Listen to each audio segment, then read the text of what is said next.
अस्सलामु अलैकुम वरहमतुल्लाहि वबरकातुहू।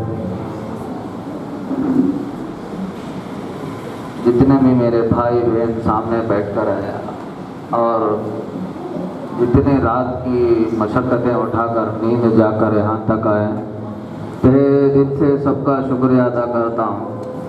ये मौके के वास्ते मेरे बचपन के 6 साल जब से मैं होश उठाए मुझे, जब से मैं हर दिन अल्लाह से दुआ करता था कि अल्लाह तेरी घर की ज़ियारत नसीब फरमा। आज मेरी उम्र 30 पर 8 या 30 पर 9 साल के बाद अल्लाह ताला कबूल करे। और जब भी मुझे रात में तहज्जुद पढ़ने का वक्त होता था, मैं कभी कभी अपने दिलो दिमाग को, ये चीज़ मैं इसलिए तुम्हारे सामने तज़किरा करता हूँ कि काबतुल्लाह को जाना बड़ी बात है। क्या बड़ी बात है? लाख रुपए फेंके तो ले को जाती, और क्या वो बड़ी बात है? ज़रा खर्चा बचा ले तो चले जाते हैं।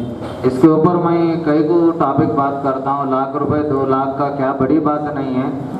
दिनों रात जब मैं याद आता था अल्लाह के सामने, जब आंखों में से पानी आते थे, अल्लाह से मांगता था कि अल्लाह ज़िंदगी में एक मरतबा तेरा घर को देखने की नसीब अता फरमा और तेरे रोज़ा रसूल को देखने की तौफीक अता फरमा, और उसके साथ मुझे वहाँ बैठकर कलामुल्लाह को पढ़कर मेरे नबी को सुनाने की तौफीक अता फरमा। ये मेरी आज की बात नहीं है, आज का काम नहीं है, आज का मेरा इरादा नहीं है। जब से मेरा होश था, जब से मैं अल्लाह से मांगता हूँ, कभी कभी तसव्वुर करता था मैं जिक्र करते कुरान पढ़ते कि मेरा अल्लाह मेरे साथ में है, काबतुल्लाह मेरे सामने है, मेरे रोज़े रसूल मेरे सामने है, मैं उनके सामने कुरान पढ़ता हूँ। इतनी उम्र के बाद अल्लाह ताला मुझे कबूल करा है, घर वालों को कबूल करा है। जितने इसमें आए हैं, इतने इसमें से जो भी काबतुल्लाह को गए हैं या नहीं जाने वाले हैं, अल्लाह ताला हर एक को भी कभी ना कभी अल्लाह ताला मौका दे के उम्रा करने की, रोज़े रसूल की ज़ियारत करने की अल्लाह ताला हम सब को तौफीक अता फरमाए। और इस इजलास का रखने का जो मकसद है, मैं इसको क्या है दावत के रूप में, दावत के शक्ल में रखना चाहता था। हम मेरी आवाज़ को ज़रा को डिस्टर्ब करने को तो अच्छी बात रही। कई को इतना दूर आने के बाद भी कोई ऐसे पेशेंट है, मुझे रात के 12 बजे भी मैसेज आता है मैं जी सकती नहीं, तो मैं उम्रा को जाने के बाद मैं अपने आप को सुसाइड कर लेना चाहती हूँ। कंटिन्यू ये मेरा उम्रा का जो तस्करा सामने रखा हूँ, ऐसे माँ बहनें भाई बहनों के जो मुझे मैसेज आते हैं, मैं इन सबका रखवाला नहीं, मैं अल्लाह का गुलाम हूँ। हमारे ये बोलने में किसी के दिलो दिमाग से शैतान का डर खत्म हो जाए, किसी का जान बच जाए, इंशाअल्लाह हमारे आखिरत के लिए वो बस है। मेरा ये इजलास का रखने का मैं अपने आप के ऊपर अकेले से डिसीजन लेकर मशवरा करके नहीं रखा हूँ। मेरा इरादा था इसको क्या है दावत की शक्ल देकर इसको ख़त्म करने का। कभी मैं तहज्जुद का नमाज़ पढ़ता था तो अल्लाह ताला मेरा दिलो दिमाग में ये चीज़ को तज़किरा लाए हैं कि इसको इजलास जलसे के शक्ल में तब्दील करे तो कैसा रहता। ये सब आप लोगों के सामने रखा हूँ। रखने के बाद अल्हम्दुलिल्लाह आप सब के मशवरों के साथ ये चीज़ को अल्हम्दुलिल्लाह आज अल्लाह ताला कामयाब करा है। अब इसके बाद एक आधा पौना घंटा तुम्हारे पास टाइम है। माइक लेडीज़ की तरफ भी जाती है और मर्द की तरफ भी जाती है। जो भी तुम्हें बात क्वेश्चन करना चाहते हैं, अब बात क्वेश्चन ऐसा करो कि मेरा क्या है, मेरे नाक में दर्द है, मेरे पेट में दर्द है, और क्या है मैं खाए तो हजम होता नहीं, ऐसे छोटे मोटे बात करके तुम्हारा टाइम बेकार करो ना को, और ये जलसे का टाइम बेकार करो ना को।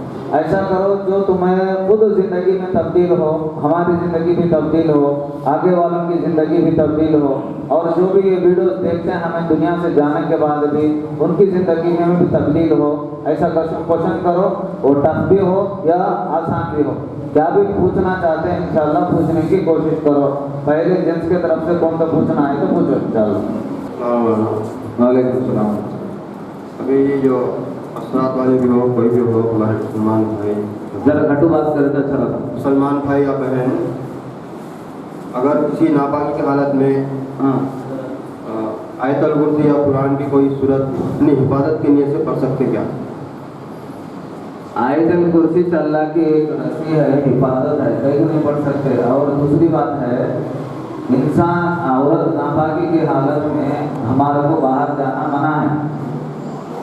नापाकी की हालत में बाहर जाना मना है। बेहतर होता अपने आप को घर के अंदर महफूज रखे। अगर नहीं ज़रूरत है जाना पड़ता है, वैसे मरतबा वज़ू करो। वज़ू करने से जो हमारे जिस्म, जहाँ भी हमें हदीस के अंदर सुनते हैं कि रात में इंसान सो जाता है, जितने उसके जिस्म के अंदर नाक कान ये सब जो भी चीज़ें उसके अंदर शैतान की भंगार होती। इसमें क्या है जो भी मैं बोलता हूँ, इसके अंदर वज़ू करने से हमारे नाक में कान में जिस्म के अंदर जहाँ जहाँ वो फूंक मारा है वो फूंक का जहर ख़त्म हो जाता है। वज़ू करे तो अल्लाह के हमें रहमत के दायरे में जाते हैं। अब नापाकी के वो नापाक होने के बाद अल्लाह के रहमत के दायरे में जाते नहीं, कर वो क्या भी नहीं है। नापाकी की वजह से गलीज़ खबाइस नापाक चीज़ें गंदी रूह इंसान औरत को ज़्यादा से ज़्यादा लय करते हैं। और एक चीज़ को ये अच्छी तरह से समझो कि नापाक हुए तो क्या है, क्या होता। मैं ये चीज़ को बाल से बारीक तक इसके अंदर रिसर्च करने के बाद मुझे मालूम हुआ, अक्सर लेडीज़ ज़्यादा से ज़्यादा नापाक की हालत में ज़्यादा से ज़्यादा जिन्नातों के शिकार और क्या खबाइस के शिकार, नापाक चीज़ों का शिकार बन जाते हैं। उसका वजह है हदीसों के अंदर आता है। ये भी क्वेश्चन पूछ सकते हैं, मैं इसका रिप्लाई पहले देता हूँ, फिर पूछना नहीं करो। फिर भी कई को हमारे साथ ऐसा होता तो अल्लाह के नबी हदीस के हिसाब से, किताबों के हिसाब से मुस्लिम जो जिन है उनका खुराक, उनका खाने की जो चीज़ है गोबर, हड्डी और उसके साथ क्या है कोयला। इनको वो चीज़ हमें आपको कोयला भी और आपको हड्डी गोबर ये हमारे को पसंद नहीं आते, विरासत की चीज़ों में है वो हमारे। इसी तरह उसके बाद जितने भी है जो मोमिन जिन नहीं है, जिनके अंदर ईमान नहीं है, उनको आपको खून और आपको विलासत नापाकी ये सब खाना उनके लिए पसंद है। और उनको पसंद करते हैं जैसा हमें बिरयानी को पसंद करते हैं, जैसा चिकन मटन को पसंद करते हैं, इसी तरह वो चीज़ को पसंद करते हैं। वो औरत का भी खून हो या मर्द का भी खून हो। मैं अक्सर एक बचपन में एक कहानी छोटा सुनाता हूँ। एक बच्चा एक जगह गया, मुझे अच्छी तरह से याद है, एक जगह में नीचे गिरा। ये खून का खतरे से ज़्यादा उसका खून नीचे नहीं गिरा, जब का जब बच्चा मौत इंतकाल हो गया, उसका जिस्म पूरा तब्दील हो गया ग्रीनरी से। अब इसे मैं एग्जाम्पल देता नहीं, ये किताब के अंदर नहीं, मेरे आंखों से मैं देखा हूँ। अब इसमें क्या है, लेडीज जब नापाक की हालत में बाहर जाते हैं तो इन चीज़ों के शिकार में बन जाते हैं। अक्सर बड़े बड़े बीमारियों का शिकार हो जाना और आपको टीबी, कैंसर और ऐसी लाइलाज बीमारी मिल जाना जिनको बीमारी से खत्म नहीं होते। डॉक्टरों पूरे फिरने के बाद, खत्म हो जाने के बाद, आमिरों के जाने के बाद आते हैं, आमिरों कहने गए तो मुझे आपको कौन की जादू करी, और डॉक्टरों के पास गए तो तेरी बीमारी दिखती नहीं। ये सब का शिकार बनना होता क्या है, खासकर नापाकी के हालत में लेडीज का। ये चीज़ में अपने आप को महफूज रखो, अल्लाह चाहे तो इंशाल्लाह जान को बढ़ाता है, ज़रूरत है। और सड़क पर आएगा कुछ 1 से 2 मरतबा वज़ू कर को दम कर ले को जा सकती, मजबूरी को हर हालत में जाने की कोशिश नहीं करेंगे इंशाल्लाह। ठीक है दादा, बोलो। अस्सलाम वालेकुम। वालेकुम अस्सलाम। नमाज पढ़ते वक्त मौलाना बुरे ख्याल आते हैं, लेकिन वो ख्याल मुझको मेरी प्रॉब्लम है, बहुत जने कह रहे कि बढ़ नहीं रह सकते, वो ख्याल नहीं आना हो तो क्या करना हो, और वो ख्याल की तरफ नहीं जाना हो तो क्या करना हो? సలాంపై యొక్క క్వశ్చన్ ఏమంటే నమాజులో నిలబడినప్పుడు ఏమంటారు, విచిత్రమైన కోరికలు, విచిత్రమైన ఆలోచనలు, ఏదైతే మనసుకు రాకూడదని ఆలోచనలు వస్తాయి. దానికి ఏ విధంగా చేసుకుంటే మాకు నమాజు ఏమంటారు, నమాజులో నుంచి ఆ కోరికలను దూరపరిచి నమాజు ప్రశాంతంగా ఏమంటారు చదవాలని దానికి ఏదన్నా ఉంటే చెప్పమని అడుగుతున్నాను. बताइए। अब इसमें एक चीज़ अच्छी तरह से कुरान की आयत है, वक़ाल क़रीनुहु हाज़ा मा लदय्या अतीद। जैसे इंसान पैदा हो उसके साथ शैतान पैदा हो। हमारा काम क्या है, दुनिया में हमें आपको नेक अमल करना, हमें तो नेक अमल के दर को भी जाते नहीं, नेक अमल अपनी जगह, दुनिया अपनी जगह, वैसे दीदी हमें अल्लाह माफ़ करे।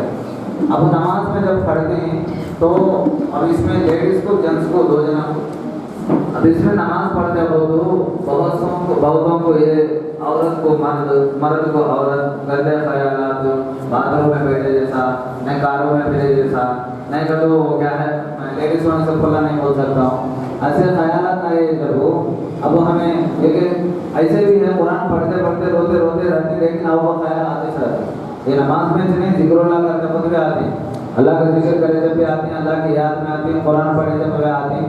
ये दिलों की बीमारी में से एक बीमारी है।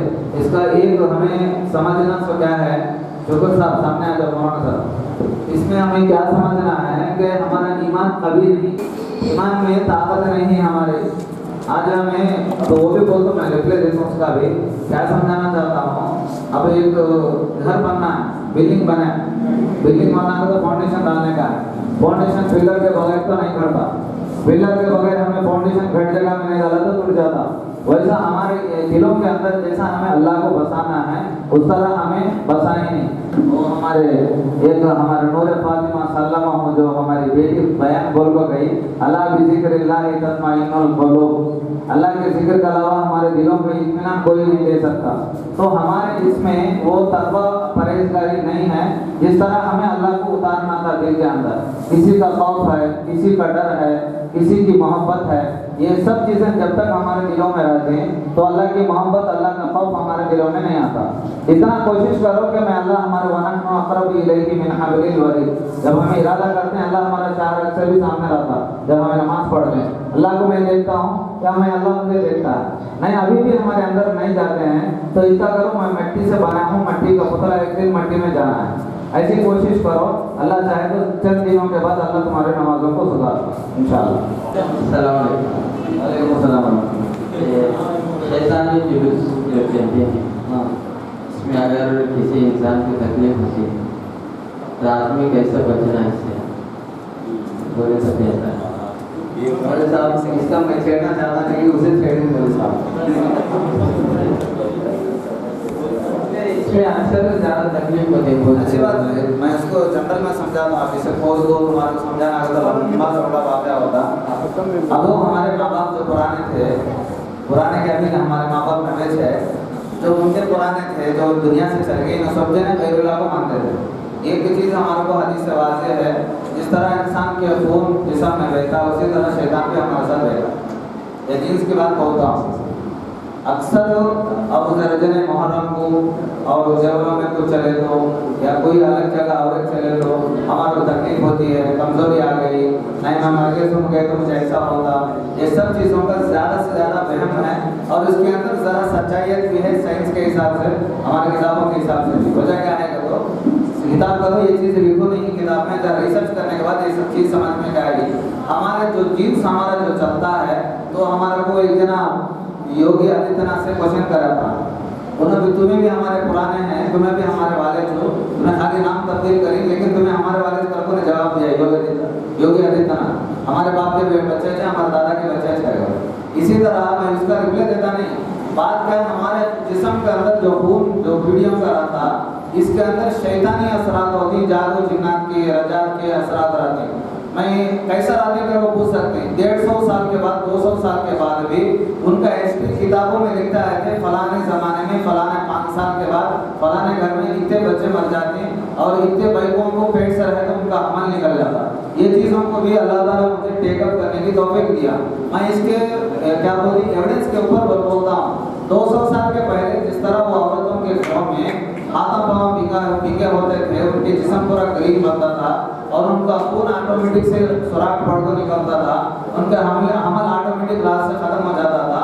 ये एविडेंस से मैं तुम्हारा को बोल सकता हूँ, किताबों के अंदर तो ये बात की नहीं कि जब शैतान के जुलूस होते हैं, हमारे जो शैतान रहते हैं पीछे, जिन शैतानों को मानते थे वो शैतान हमारे को इसके ऊपर लाने के वास्ते कोशिश करते हैं। कभी दिल में कमजोरी, कभी जिस्म में कमजोरी, कभी हमारे सोच में कमजोरी, कभी तू नहीं कराएगा तो मैं तेरे बच्चे नहीं देता, तू नहीं कराएगा तो तेरा माल छीन ले दूँ, तू नहीं कराएगा तो क्या है तेरी इज्जत छीन ले दूँ, तू नहीं कराएगा तो तेरा जिस्म की ताकत छीन ले दूँ, तुझे बीमारी दे दूँ, तू बेइज्जत हो जाता। ये सब चीज़ों से डराने की कोशिश करते हैं। ऐसे टाइम में इनका सबका एक ही बात का जवाब है, वक़ालू हस्बुनल्लाहु व निअमल वकील। अभी उसके बाद में उनकी ताकत है कि ईमान वालों को हटाने की, तऊज़ु बिल्लाहि मिनश शैतानिर रजीम। अगर तुम्हारे में दम है, तुम्हारे दिलों के अंदर अल्लाह के ऊपर होता भरोसा है, औज़ु बिल्लाह पढ़ो, देखेंगे उसके बाद शैतान की नज़र तुम्हारे साथ क्या बात कर सकती, तुम्हारे को क्या डरा सकती। समझ में आया साहब? हज़रत बुरी नज़र के बारे में बोलो। हज़रत बुरी नज़र के बारे में वीडियोस बना को हूँ, घंटे लाइव देखो हूँ, अभी बुरी नज़र खत्म ही नहीं कर सकती। कौन सा सर का एक्सल लाना कि नहीं डबल एक्सल लाना, मुझे समझ में आता नहीं। देखो बात क्या है, अल्लाह हमारे मैडम की उम्र में बरकत दे, उनकी कमाई में बरकत दे, उनकी जितने हालत है, जो भी हालत तकलीफ है, तकलीफ को दूर करे, आसानी करे। अल्लाह बुरी नज़र से उनको भी बताए, हमारे भी बताए। तो मिला को बोलता हूँ बेटा तुम्हारा से नहीं। तो इसमें बुरी नजर एक ऐसी चीज है, ये बात हदीसों में भी किताबों में साबित है कि एक दो सहाबी पानी नहाते थे, उनको देखने के बाद एक जने आंखों उनको देखते अचानक उन बेहोश होकर गिर गए। ये बुरी नजर का मार है। आज उम्मत मुसलिमा के अंदर मैं 100% चालीस करको बोलता हूँ, शान शौकत बढ़ने की वजह से, ये दिखावा बढ़ने की वजह से जितने मौत आते हैं छोटे छोटे उम्र में, अल्लाह के नबी की बात है, मैं हर घर को देखता हूँ, ऊंचाई से लेकर ऐसे जमाने में नीचे पहुंचते हैं। मैं भी कल तिरुपति के अंदर हमारे खानदान में हमारे रिलेटिव है, हमारे रिश्तेदार है, उनके घर को गया था। 1900 अल्लाह बोला मैं ये तस्करा क्या है, उनके एक जमाना ऐसा था, मैं आपको तुम्हारा एग्जाम्पल बोलता हूँ।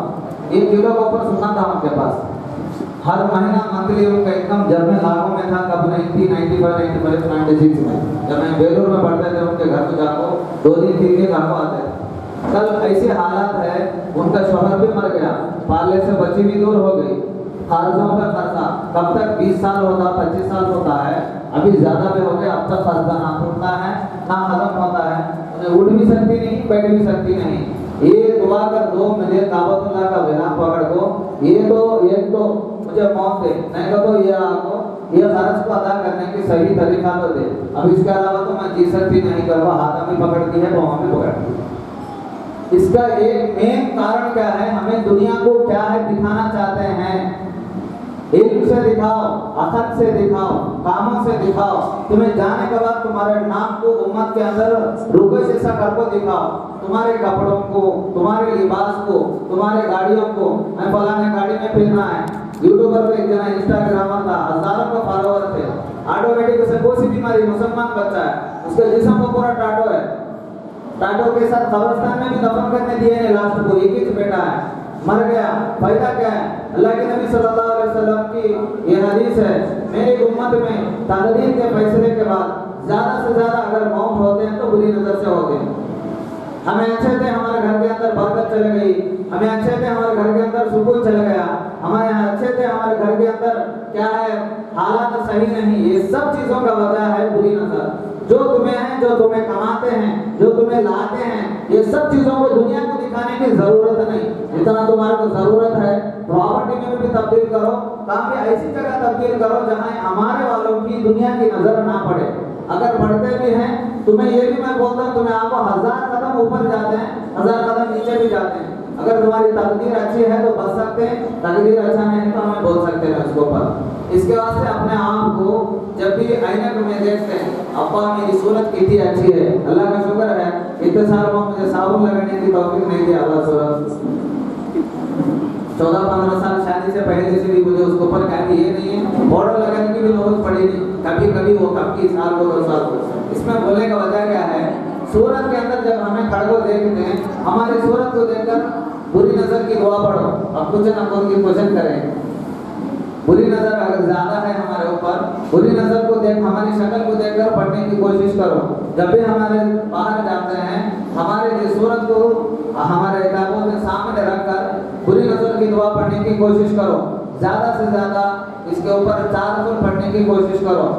अल्लाह चाहे तो हासिदीन से भी, बुरी नजर से भी अल्लाह बचाता करेंगे इंशाअल्लाह। बहुत सारे औरत हमें ये शिकायत करते हैं इंशाअल्लाह, जो हमें मौत जाग आने के बाद, किसी के मौत जाग आने के बाद उन्होंने अचानक बीमार पड़ना या बुरे ख्यालों का आना या अचानक कोई बीमारी बड़ी हो जाना, फिर घर में लड़ाई झगड़े होना, हाँ घरों में एकदम ज़्यादा लड़ाई हो जाना, ये चलती है, इसकी वजह क्या है? ये इंशाअल्लाह मैं हमारे शागिर्द होने के नाते में मैं आपको चीज़ नहीं बोलना था, फिर मैं बोलता हूँ। ये बमनों का रिवाज है, हमारे बड़े करते आते थे, जिनको ये तकलीफ होती है तो उनके घर के अंदर बमन कन्फर्म से रहता है। अगर किसी के मौके में कहीं ऐसी चीज़ में किताबों के हवाले में करता हूँ, इसमें मुझे जो तजुर्बा है ये मैं आपको अल्लाह के वास्ते तजुर्बा को जाहिर करता हूँ। ये उसमें आगाह में इतना इल्म है, वही सब चीज़ों का तस्करा। जिनकी ज़िंदगी में ये चीज़ें रहती हैं, अगर उनके जिस्म से ये चीज़ दूर नहीं जाती तो 100% कन्फर्म से वहाँ जब भी जाते हैं तो तुमको तकलीफ होता जरूरी है। अगर हमें खुदा ना खास्ता मैं परसों एक आदमी को मेरे पास आया था, हाथ पाँव उसका कमज़ोर हो गया, उसके पेट के अंदर दवा थी, तो मैं दवा दिया हूँ। लास्ट में जो मजलिस में सुने जाते हैं, जो क्या बोलते हैं, जूम मीटिंग में, अचानक मुझे टेंशन दिया। उसके खानदानी कौमन का असरात भी था और उसके साथ उन्हें क्या उसका शुगर भी था। आदमी को शुगर लो हुआ तो 60-70 में चल जाता, 90 से नीचे चले गया। वजह क्या है तो उन्हें यहाँ पे एक चीज़ मेरे अंदर छुपाया, शुगर का भी छुपाया, खानदानी कौमन का छुपाया। मैं यहाँ को पूरी तरह से बोला था या जब ये चीज़ हम चल जाती, यह तो शुगर या कोई जिस्म की ऐसी ताकत पूरे जिस्म का खून निचड़ लेगा इंसान से, 1 लीटर 2 लीटर बचे तो इंसान की हालत क्या होती वैसा होता। दूसरा नहीं है तो उसे कोई सी ऐसी बीमारी में मुब्तला करते हैं, मैं खाट में से 10-15 दिन नहीं हो सकता। अब खुदा न खास्ता उन तुम्हारे बात के ऊपर चलती हैं तो बात अलग है, बात के ऊपर नहीं चलती तो उनका तो एक ही बात में अल्लाह के एक नाम में उनको पूरी तरह से इलाज है। उन्हें नहीं कर सके तो क्या होगा तो बाद में तुम्हारे ऊपर जिम्मेदारी पड़ जाती है कि तुम्हें क्या की बोली, हमारे को क्या की हो गया, फलाना करी, ऐसा हुआ। सूरह नास की जो आखिरी आयत है, मिन शर्रिल वसवासिल खन्नास अल्लज़ी युवस्विसु फी सुदूरिन नास मिनल जिन्नति वन नास।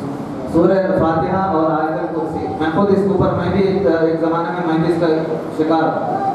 सूरह फातिहा आयतुल कुर्सी पढ़ने के बाद ये चीज़ का जो तज़किरा है अव्वल आखिर, मैं तो सूरह नास को पूरा पढ़ा और इसके बाद आने के बाद एक 4-5 मरतबा इसको दोहरा को दम कर लेंगे तो इंशाअल्लाह ऐसे हालातों से मौते के पास पे होंगे या देवल के पास पे होंगे, कभी कभी देवल में भी जाना पकड़ता है इंसान होने की वजह से, ऐसे हालातों से होंगे। शैतानी वार अल्लाह चाहे तो 100% हमारे को नहीं हो सकते इंशाअल्लाह। खानदानी जो नागिन के असरात वाले होते हैं उनको क्या होता है, उनको कैसे तकलीफ होती है, उससे कैसे बचना? मौलवी साहब सुने क्या तो वो क्या है करो सुना करने जाओ, सुनना दो कैसे बनाना कर पूछती है मुझे।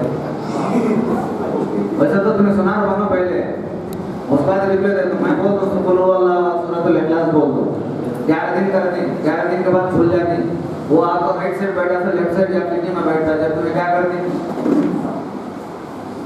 है तो शिकायत चलता है तो राइट किडनी अच्छा हो गया कभी अमल के अंदर, एक 10 दिन के बाद फिर आपका लेफ्ट खराब हुआ कभी, बोले तो कर ले सकते नहीं। एक तो इसके अंदर हमारे को रहबरी करने वाला होना, फायदा पहुंचना हमारे को तो कंफर्म से रहबरी करना, रहबरी के साथ तुम्हें कर लेने को ताकत है तो बोलो इंशाल्लाह मैं बोल दूँ। सूरत इखलास के अंदर अल्लाह वो ताकत दिया है, इसके आमिल अगर बन सके इंसान, पूरी दुनिया के मौकिलों की दुनिया होंगे, जिन्नातों की दुनिया होंगे, हमारे सामने जैसे इंसान बैठे हैं वैसा होना को हाथ मान को बैठना पकड़ता। नंबर तो इसको इस्तेमाल करने का आया, अगर तुम्हें एक बात खुली तरह से बोलता, हमारे घरों में सांप आते हैं, हमारे घरों में बिच्छू आते हैं, हमारे घरों में फलाना आता और आप हमारे घरों में गोम आते हैं, क्या क्या की बोलते रहते हैं। अगर तुम्हारे को ताकत है सूरह फातिहा आयतुल कुर्सी 3 दिया और क्या बोलते हैं 4 बोल में सूरह कुल हुवल्लाह सूरत इखलास को अव्वल आखिर दरूद के साथ 11 मरतबा पढ़कर राया हो, चावल हो या आपको क्या बोलते हैं बालों के साथ मिला कर डालो इंशाल्लाह। अल्लाह चाहे तो अगर वो अंदर भी आ गया तो बेहोश आना से होश के साथ नहीं आ सकता। ये मेरा खुद का तजुर्बा है। जब मैं पुराना आमिल था, रूम के अंदर जब बैठता था 6 महीने 7 महीने 8 महीने तक दायरे के अंदर रखता था मैं बिच्छू को और इन चीज़ों को। अगर तुम्हारे में दम है तो कर लो, कोई प्रॉब्लम नहीं है तो रहबर ही लो। जरा घट बात मुंह से सूर्य है क्या भी नहीं आता, नहीं गलत कैसे सीखना भाई नहीं है तो नमाज इसने होती तो सीखना हो रही। हाँ रिगार्डिंग है यूट्यूब है, रख लो पहले सूर्य को सीखो। हाँ सीखो, ज़्यादा से ज़्यादा जरूर पढ़ो, सोते भी जरूर पढ़ो, उठते भी जरूर पढ़ो, बाहर भी जाते जरूर पढ़ो। ये तुम्हारे को क्या भी नहीं आते सवाल है, जरूर के अंदर अगर जिंदगी में बरकत नहीं मिलेगा कभी नहीं मिलता। कोशिश करो इंशाल्लाह उसके अंदर तुम्हारी जिंदगी तब्दील हो जाएगी। छोटी ये क्या नहीं, हम हमारे रिश्तेदार घर में जाने से और हम नजर रोड पर जाते वक्त जो कुछ नजर निकाला वो पार हो जाने से और दवा दांती वो बोलते ना उनसे कच्चा बचना लगना हमारे इब्राहिम भाई बड़े भाई मैं वो दोनों का भी शिकार हूँ। बड़े भाई जमाने में मैं कैसा रिप्लाई देना तुम्हारा को, ये कैसा है तो खाना खाए तो कैसा रहता, पानी पिए तो कैसा रहता बोले, एक तो उंगलाट का बोले, दूसरा क्या है और होता है उंगलाट का एक बोली, दूसरा क्या है और एक घर में गए तो दवा दांती वो बोलते ना हम इस समय दवा हकीम साहब का काम हो। मैं एक छोटा हकीम साहब खाली आपको सब्जी में बैठे थे, यहाँ से भूखे तो पैसे पड़ना है, हकीम साहब का काम है। पहली बार इसमें मैं दवा के बारे में 18 मिनट की 17 मिनट की वीडियो करता आपको फिर पूछे तो मैं क्या रिप्लाई देना तुम्हारे को? अच्छी बात। ये एक जमाना था, हमारे भाई का शादी था, जो बच्चे हमारे मेरे शादी आ गए, बच्चे भी थे मदरसे में। ओंगोल को जाना हमारा को विजयवाड़ा में मीटिंग था, चमन दुनिया से चल गया, अल्लाह से मगफिरत करे। बच्चे को समझाया, सबक समझाया था उलमा ने, अरे तुम दुनिया के बच्चे, पहले तुम कुर्सी में बैठने के बाद एक मरतबा में नहीं करो ना, मिला नहीं वाला की मर्जी क्या कि हमारे उसकी ज़रूरत नहीं। उससे मिलने को गया था मैं, तो जाते वक्त गड्ढे में ये भांस के लग रहे हैं, ध्यान से कहा वर्डा क्या कि समथिंग उत्तर में बात जाने के बाद हमारा ड्राइवर सुबह था, क्या नाम पुराना ड्राइवर, उन्हें क्या करा सीधा लेके गया वो भांस के लगने के बाद ठहरा करा। मैं देख लिया उसमें काली मिर्ची और आपको गोश्त बाल। अब इसमें दो क्वेश्चन मैं रेस करता हूँ, मैं रिप्लाई देता हूँ। अब वो उंगलाटे को हुआ तो कहीं होता घर को पूछती, दूसरा क्या है तो इस्लामी शरीयत से इसका लेना देना क्या है ये भी पूछती। अब ये दो चीज़ों का मैं रिप्लाई देता हूँ, अगर कौन तो तेलुगु में बोलने वाला है तो बोलो। तो इसमें मैं क्या बोलता हूँ तो मुझे खुद मालूम नहीं असरार उंगलाट के अंदर इतना बड़ा असर होता है, तो मैं खुद उसके ऊपर पाँव भी टच नहीं हुआ। अभी मेरा लेफ्ट पाँव था, अल्लाह उसे हिफाजत कराया, अल्हम्दुलिल्लाह हिफाजत करता, टच भी नहीं हुआ। मैं देख ले को पीछे हटा ले, जब से मेरे हाथ में और आपको लेफ्ट पाँव में काम करने में कमजोरी आना शुरू हो गया। विजयवाड़ा जाकर रिटर्न में है, ओंगोल घाट सेक्शन के बाद ऑटोमेटिक से एक्सीडेंट हो गया, उसमें एक बच्चा मर गया, हमें पूरे 10 थे उसके अंदर। मैं ये सब चीज़ों को तकदीर के फैसले में तब्दील करता हूँ, मैं समझता भी हूँ ऐसा है, लेकिन इससे कुछ होता उससे कुछ होता ये चीज़ तो मैं बताता नहीं। लेकिन फलाना चीज़ के बाद साहब के मुंह में अंगली रखो, वो कतरता नहीं करो, ये चीज़ मैं मानता नहीं, किताब में कहाँ है दिखा तो मैं नहीं बोल सकता। लेकिन हर एक चीज़ को भी इंसान में होंगे, जिन्नात में होंगे, जादू जिन्नात में होंगे, बुरी नजर में होंगे, अल्लाह ताला हर एक चीज़ में भी कुछ ना कुछ ताकत रखो है। क्या हमें इंसान है तो हमारी बात इस खुदा मानना है क्या? काफिरों को भी मानना है तो उनका भी हक दुनिया में है, वैसे जादू का भी हक है, हर एक चीज़ का भी हक है। ये मैं खुली तरह से वाज़ेह से तुम्हारे को समझाता हूँ। अगर 10 जादुओं के मुकाबले में एक उंगलाट उसका बराबर मुकाबला कर सकता, वो तो कभी ना कभी खत्म होती है। ऐसा खत्म नहीं होता जैसे खून के अंदर जरासीम हमारे दौड़ते हैं, उसी तरह इंसान के जिस्म में घुस जाने के बाद पूरे जिस्म में जैसे बैक्टीरिया फिरते वैसा बैक्टीरिया बन जाको हमारे जिस्म से नहीं निकलते। सही अल्लाह चाहो को अल्लाह वाला इल्म वाला है तो उन चीज़ को मुकाबला नहीं कर सकता, नहीं तो उसके नाम को कोई भी जा सकता है। कहीं करो ना वो दिखते हैं ना दिखने की ताकत है, हमारे उनको पकड़ने की ताकत है। अब वो हमें बात करते रहते हैं, हमारे दूध में कीड़े की जरासीमा है, लाखों के हमारे आंखों में है, खून में है, उसे कौन देखता? वैसे ही आमिलों को सबसे कठिन चीज़ कौन सी है तो उंगलाट का। उसके बाद एक्सीडेंट हुआ, वो उसके वो कंटिन्यू मुझे 1.5-2 साल जहाँ भी जाता इंसिडेंट होता, जहाँ भी जाता इंसिडेंट होता। तो कड़वे में एक जना हिंदू था, आज भी है, इसमें बुढ़ा है, अल्लाह उसकी मग़फ़िरत, अल्लाह ईमान की तौफीक दे। तो उन्हें देख को बोले तो इतने जना को बोलता है मुझे उंगलाट का भौक है, तो कहीं कर लिया नहीं, कहीं को तकलीफ पड़ता है। तो उसके बाद अल्हम्दुलिल्लाह मैं वो चीज़ को देख को कुरानी जरिया अल्हम्दुलिल्लाह वो चीज़ को ख़त्म कर लिया, जब से प्रॉब्लम ख़त्म हुआ। अब इसमें इन सब चीज़ों का कई को अदा कर बोले तो तुम्हें बोले रहते नींबू निकाल को डाली, ये निकाल को डाली, वो निकाल को डाली। अब हिंदुओं के हिसाब से देखे तो एक नींबू 100 नारियों के बराबर है एक जिन्नात को, एक नारियल एक जानवर के बराबर है जिन्नातों को। अब हमारे कुछ सिफली किताबों के अंदर भी ये चीज़ का तज़किरा है, नींबू और क्या है नारियों का। मैं तुम्हें जिन्नातों को देखो खड़ा बोलता नहीं। इसी तरह जब आप सिफली जो आमिल है अमल करता है इन चीज़ों पर, काले जानवर के हड्डी में करने वाला अगर कौन तो भारत मुझे मालूम आपको, जैसा हमारा भाई साउथ इंडियन प्रेसिडेंट है करप्शन में, अल्लाह उसे आपको अभी ऊंचाई में ले जाए और उसकी ज़रूरत को अल्लाह पूरा करे। वैसे पूरे में साउथ के अंदर धुन को देखा तो एक ही एक फैमिली है, वो भी मंगोल के अंदर, वो भी मुसलमान फैमिली, दूसरा नहीं। इन्हों खासकर काले जानवर के हड्डियों को परिच करते हैं मुसलमानों को, तड़पा तड़पा कर जैसे मच्छी को क्या करते हैं जरा काटते हैं, फिर वो जिंदा रखो जिसके ऊपर का चमड़ा निकालते हैं, जैसा तड़प तड़प को 4 घंटे 5 घंटे लगता है उसे मरने, वैसा इंसान को तड़पा तड़पा को मारने के वास्ते सिफली आलिम आमिल वो भी आपको मुसलमान है, खानदान औरत भी करती है, मुसलमान के बच्चे भी करते हैं, उनके बूढ़े भी करते हैं, यहाँ तक कि वो करने को तैयार है। हमारे को इतना मालूम है कहीं को तो पूरे दिन आए करो, मैं खुली तरह से बोलता हूँ, अगर इंसान का गोश्त खाता, इनो खाता, मुसलमान भी उसका गोश्त खाता, काला जानवर का इल्म नहीं करते तो वाला जरूरत पड़े तो उन्हें गोश्त भी खाना पड़ता है। इंसान की गर्दन ये सब चीजें करने वाले कौन है? तो हमारे मुसलमान है, दूसरे कौन है? अब ये सब चीजें जब उनको मंत्र पढ़कर अगर किसी इंसान के जिस्म में जिन्नात है, हमें चुटकी निकाल को डाले तो क्या भी फर्क पड़ता नहीं।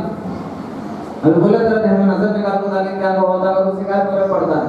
जरा में क्या करते हैं तो सिफिली आमेन हिंदू आमेन क्या करते हैं, उसके ऊपर कुछ मंत्र पढ़ को, जैसा हमें अब मेरे हाथ में ये चीज को तुम्हें नहीं बोल सकते कि ट्रांसफर करे तो ऐसा होता, जिन्नात इधर से उधर होता, वो इल्म अलग है, तुम्हें नहीं जान सकते।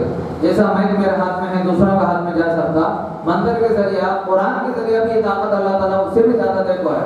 हमें कुरान के जरिए भी एक चीज को दूसरी जगह से, एक जिस्म को दूसरे जिस्म से देख सकते हैं अगर जरूरत पड़ी तो।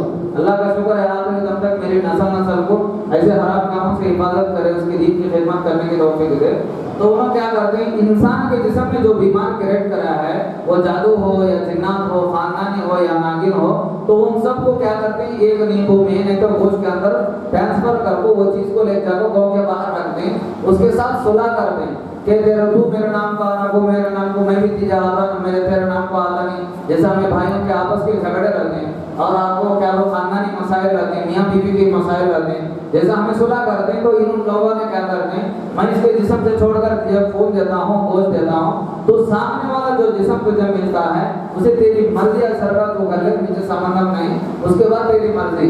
ये बेसिक पर, ये सवाल के ऊपर, ये बात के ऊपर उसे वो चीज से निकाल कर इन चीजों में ट्रांसफर करके वो आपको 3 रास्ते करें, वो जाके वो रखती है तो 3 रास्तों में में ज्यादा जाति कर को नहीं, ज्यादा आपको दरिद्र मेरे बेटे गलत समझना कैसे बोलता हूँ घर को, सीधा जाने वाले सीधा नहीं जाते, जिसको दरिद्र की गिरफ्तार ये जाता है नीचे गिरता कर बोलते नहीं, वैसे दरिद्र ज्यादा हाथ गिरती है उसका आसे उनको 3 रास्ता में ले जाकर रखती। ఇప్పుడు మనం అనుకుంటాం కదా వాళ్ళు మందులు వేసినారు, వీళ్ళు మాకులు వేసినారు, మా అత్తగారు ఇంట్లో తిడతానే ఉంటారు, రే ఫలానా నా బిడ్డ మొన్నడతాను బాగున్నాయి దీనికి మొన్నమయ్యా దీనికి ఏమంటారు నన్ను ముంచ నా మూడు నాకు కొడుకుని తీసుకుని నా మాట వినకుండా చేసింది అంటూ ఉంటారు. దీంట్లో మందులు మాకులు అనేది ఒక విధానంలో కరెక్ట్గా ఉన్నాయి. రెండోది వచ్చి మన తప్పుల వల్ల కూడా మందులు మాకులు అయితే కడుపులో పోయిన తర్వాత దీనివల్ల కూడా మనిషికి ఇబ్బంది కలుగుతారు. దాని తర్వాత దీనివల్ల కూడా మోహిని और दूसरी चीज़ों का असरात होने का ज़्यादा से ज़्यादा चांस है। तो दवा बनाने का प्रोसेस मैं बल्ला के बार आपको तस्करा कर रहा हूँ। अब उसके अलावा भी हमारे दिलों में, हमारे दिमाग में क्या बोलते हैं, हमारे पेट के अंदर क्या दवा रहती है, मैंने తర్వాత కూడా నేను ప్రాసెస్ చెప్పి నాకు ఫలానా ఫలానా చేస్తారు क्या बोलते हैं ఏమంటారు నాపాలు పట్టలు, ఏమంటారు గోర్లు, మన శరీరం మీద ఉండే చెమటతో వచ్చిన మట్టి, దాని తర్వాత మన ఎంట్రుకలు, మన నడిచి 7 అడుగుల తర్వాత మట్టి, ఇవన్నీ వశీకరణ పద్ధతులు जरा क्या तो है तो तुम्हें भी क्वेश्चन सामने वाले को समझावा। ఇది కాకుండా కూడా మనం ఏం చేయకపోయినా కూడా మన కడుపులో కొందరికి మంది ఉంటారు, దీనికి కారణం ఏమి?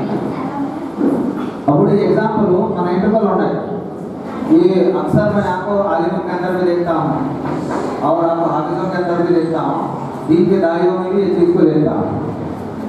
अब दीन के कारण में మన ఎంట్రుకలు యాసిడస్ కాల్చినప్పుడు కావు, మన నా గోర్లు ఎన్ని సంవత్సరాలైనా భూమి కూడా తినలేదు, అటువంటిది हमें क्या करता रहते हैं, उठे जब से कतल लेते रहते हैं, गर्जना कोई दलित आता रहते हैं, वैसे कतल लेने वालों को जिंदगी में पता चल जाए, कतल ले को क्या होता है, बहुत सारे छोटा टुकड़ा अंदर चला गर्जना की आदत रखी है ऐसा कतल लेने आता में जाना తెలుగు లో गर्जना क्या करते हैं तो मुझे हम फिर आप कतल लेते रहते हैं।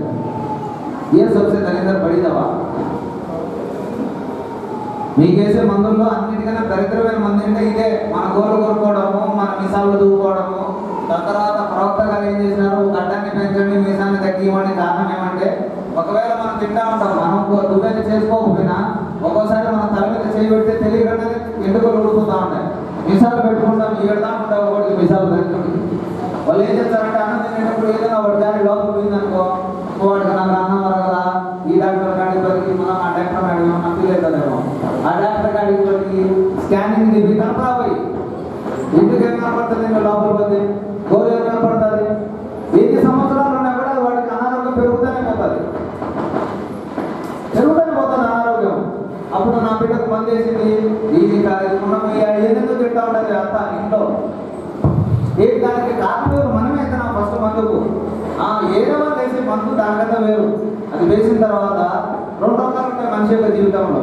ఒకటి మందు సక్సెస్ కావడము, 2 మందు సక్సెస్ కాకపోవడం. తెలుగు बोले तो समझ में आता है हमारे वाले फिर जरा हमारे बात करो तो फिर बात करो उसमें क्या है. వేసిన తర్వాత మనిషి యొక్క ఆ మందు వేసి ఈ మందుకు కారణం ఏముంటుందంటే అరుగుదల ఉండదు, మనిషికి నిద్ర రాదు, అది ఎన్నెందో పోగొట్టుకునేట్టు ఉండాలి. ఇది పెద్దగా అనారోగ్యం చేయని మనిషిని. కాబట్టి ఇది కూడా మందు కన్నా ఎక్కువ గౌరవమైంది. కొద్ది రోజుల తర్వాత వీటికి ఏమవుతుందంటే, ఇప్పుడు మనం చిన్నప్పుడు చూస్తూ ఉంటాం, నిమిలిక తెచ్చి నిమిలిక పక్కన పెట్టి దీన్ని పుట్టించాలి అంటూ ఉంటాం. స్కూల్లో చదివేటప్పుడు జ్ఞాపకం ఉందే లేదు. అదేవిధంగా మన ఇంటికి లోపల పోయిన తర్వాత ఒకవేళ అది అరకన్నా ఉంటే లోపల ఏదో ఒక అన్నం మెతుకులోనో లేకపోతే ఇంకొక మెతుకులోనో నిలబడిపోయి మళ్ళా దాంట్లో ఇంటికి వచ్చే ఒక ఆకారం ఒకటి ఛాన్స్ ఉంది. అర్థమైనా మళ్ళీ చెప్పిన ఎటుకు అరగదు.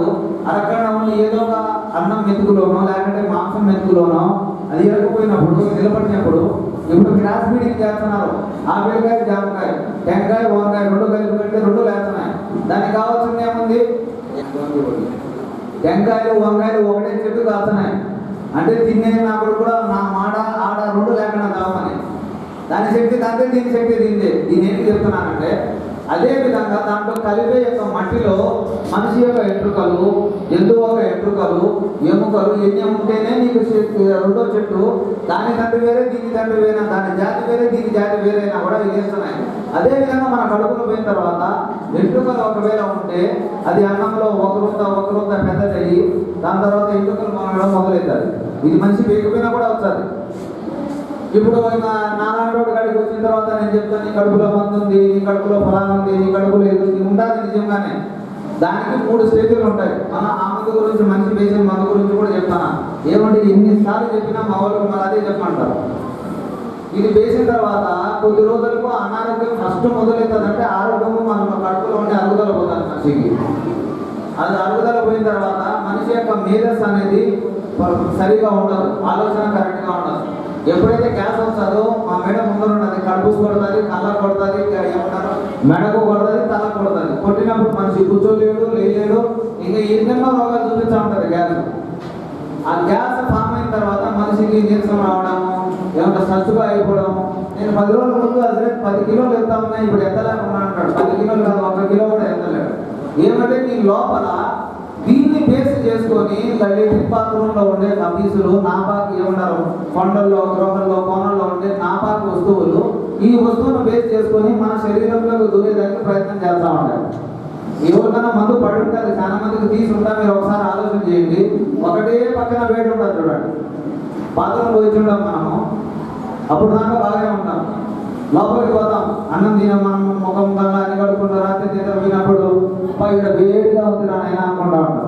ఆ వేడి కొద్ది రోజులకి ఏమవుతుందంటే అన్నం కొంచెం తిన్నా ఇబ్బందిగానే ఉంటుంది, ఎక్కువ తిన్నా ఇబ్బందిగానే ఉంటుంది, నిద్ర రాదు, మనశ్శాంతి ఉండదు. ఏంటన్నా నాకు ఈ మనసు జరుగుతుంది, నాకు ఏమైందని మనం నా కాడికి రావు. వచ్చి నీ కడుపులో మందు ఉంది, దాంతోపాటు శైతాన్ ఉంది. మా వాళ్ళు తెలివితేటలు అంటే దీన్ని చేసేవాళ్ళు ఒక్కొక్కడికి ఒక్కొక్క విధించుంటాడు. దాన్ని కనుక్కోలేని వాడు ఏం చేస్తాడంటే నీ కడుపులో మందు మీద వదిలేసి నీకు ఎవరు జాగ్రత్త చేసినాడంటే సత్యవాడు. ఒక పురాణ ఆఫీసు ఒకప్పుడు నాకే చదివించున్నాడు ఆయన అలీపాలు. ఆయన కనీసం తక్కువ 30 నుంచి 40 కోట్ల ఆస్తి పోగొట్టుకొని మా నాయన కాడికి ఫోన్ చేసి నా కాడికి వచ్చినాడు. నేను ఎవరో నీకు తెలిసిన అంటే నాకు తెలియదు, చిన్నప్పుడు చిన్న పిల్లలు. నా కాడికి వచ్చిన తర్వాత అతను చెప్పడం జరిగింది, నా మీద ఎన్ని జాదువు చేసినారంటే లెక్కాచారమే లేదు. ఇప్పుడు కనీసం నా బంగారు అమ్మలోనే కోవిడ్ అతనికి ఇండియాలో ఉన్నాయి, రాజకీయ అన్నీ పోగొట్టుకున్నాడు, పొలాలు పోగొట్టుకున్నాడు, ఉండేదానికి ఇల్లు కూడా లేదు, పోగొట్టుకున్నాడు. ఎవరికి ఇచ్చి పోగొట్టుకున్నాడంటే మా వాళ్ళకి ఇచ్చి పోగొట్టుకున్నాడు, నా లాంటి పని చేసేవాడు. లాస్ట్కు అతనికి ఎన్ని చేసిన తర్వాత కూడా తెలియదు ఏమంటే అతని పైన నరదిష్టి తగిలింది. దిష్టి తగిలింది, ఏమంటారు పులినంత, కడుపులో మందు వచ్చింది, అంతే, ఇంకేం లేదా. ఆ 2 తీసిన తర్వాత 10 కోట్లు అయితే రాలేదు, కానీ ప్రశాంతంగా అయితే బతుకుతున్నాడు మనశ్శాంతి. ఈ మనశ్శాంతి లేకుండా చేస్తారు మా వాళ్ళు. तुम्हारा को कंफर्म से ज्यादा हुआ, उन्हें तुम्हारे खानदान को छोड़ दी नहीं, तुम्हारे बच्चे को खा लेती, उन्हें उनका बाप को उतनी ताकत है अल्लाह पैदा करने के बाद खाने की मानने की। हाँ, इंसान होने की वजह से बीमारी आ सकती है, असरात हो सकता है। किसी भी जान लेने में हमारे बाप हो, तुम्हारे बाप हो, माँ बाप हो, बच्चे, बीवी, किसी में हमारे बाल भी हरा सकते सकते नहीं जब तक अल्लाह का हुक्म नहीं होता। पता नहीं होता इन्हों को आके हमारे बाप को जान निकालने के वास्ते। अब तो यहाँ इंसान का दिमाग काम नहीं करता। ఈ సిచ్యువేషన్ లో మనిషి యొక్క మైండ్ పనిచేయదు. మనిషి యొక్క మైండ్ పనిచేయదు. అరే నాకేం జరుగుతుందని పక్కనోడు చెప్పినంత వరకు వాడికి అర్థం కాదు.